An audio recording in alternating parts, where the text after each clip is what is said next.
Paano nga ba magluto ng Loming Batangas? Halina guys at samahan nyo akong magluto ng Loming Batangas. Ito ang mga kailangan: jol ng baboy, kailangan po halbusan na yan, squid ball, kikiam, paminta, sibuyas, bawang,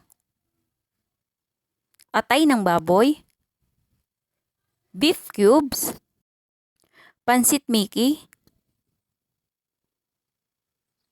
chicharon, at kasaba powder. Guys, una muna ay ating iluluto yung jol. Yan po ay iki-crispy.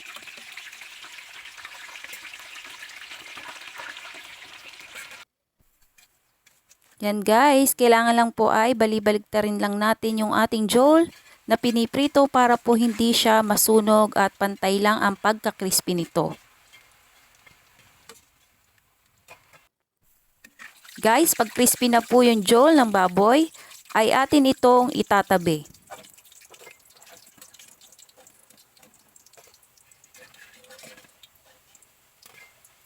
Ngayon naman po ay maglagay tayo ng mantika para i-crispy din po natin yung ating squid ball.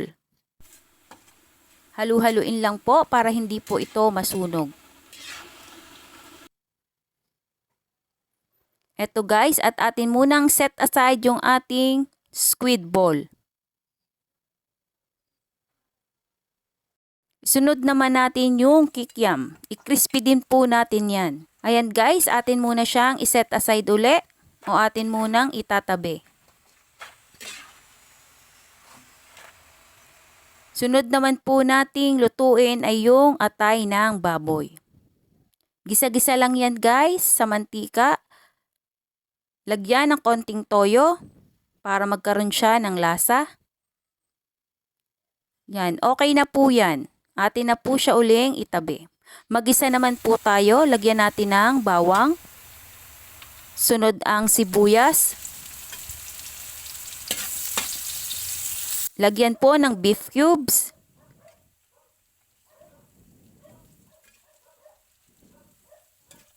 ilagay na po natin yung pinagpakuluan natin ng jol ng baboy, yung pinakasabaw po. Hintayin lang po natin yang kumulo. At pag kumulo na, ilagay na po natin yung ating pansit Mickey. Hintayin lang po nating medyo maluto. Lagyan po natin ng paminta. Ito na po yung ating kasaba powder. Lagyan po natin yan ng tubig. Atin po yung haluin hanggang matunaw. Yan po ang magsisilbing pampalapot po sa ating lomi.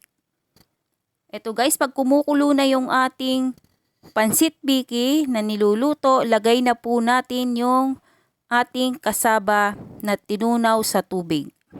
Haluin lang po yan ng unti-unti para hindi po yan magbuo-buo. Kailangan po ay halo lang po ng halo. Yan guys, medyo lumalapot na po siya. Eto guys, at luto na po ang aking Loming Batangas.